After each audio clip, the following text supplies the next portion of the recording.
Now for more on the medical condition that has sidelined Detroit Mayor Dave Bing. He has acute pulmonary emboli, which means he has a blood clot in each of his lungs right now. Joining us now with more on the mayor's condition is Dr. Aaron Berman. He's the chief of cardiovascular medicine at Beaumont Hospital in Royal Oak. Dr. Berman, thank you so much for being with us tonight. Thank you. First, explain to us, what is acute pulmonary emboli?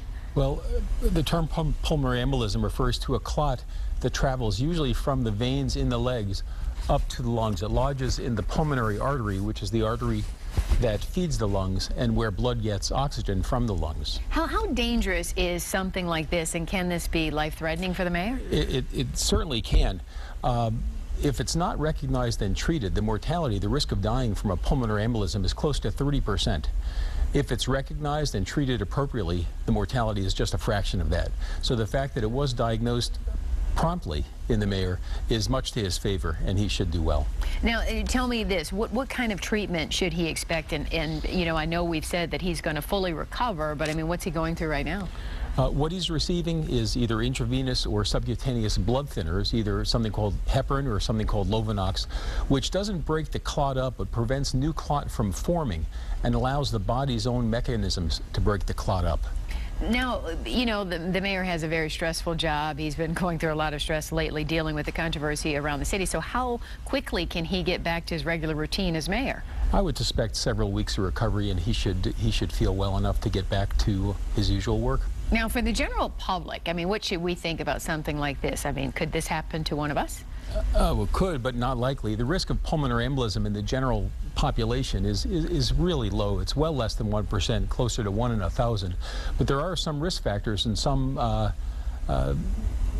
people should be a little more careful than others. Like who? Well, for example, if a person, especially an older person, were to go on a very long transcontinental plane flight or go on a car trip that might last for 12 or 14 hours, in those circumstances, people should be careful to get up, walk around every hour and a half or so, stretch their legs to reduce the risk of blood clots forming in their legs that could then break off and travel to the lungs and cause a pulmonary embolism. Is there something you can watch out for, especially if you are on a long car ride or if you're on a long flight? Well, besides getting up and walking around, certainly if one of your legs started hurting or swelling, that would make you worried that there was a clot in one of your legs that could put you at risk for pulmonary embolism. Certainly if you became short of breath or had chest discomfort, that could be a lot of different things, but one of the things it could be is a pulmonary embolism, and you should be evaluated on an emergency basis for that. And bottom line, if you go ahead and get treatment, you're going to be fine. You have to get there, though. You have to get diagnosed and get treated.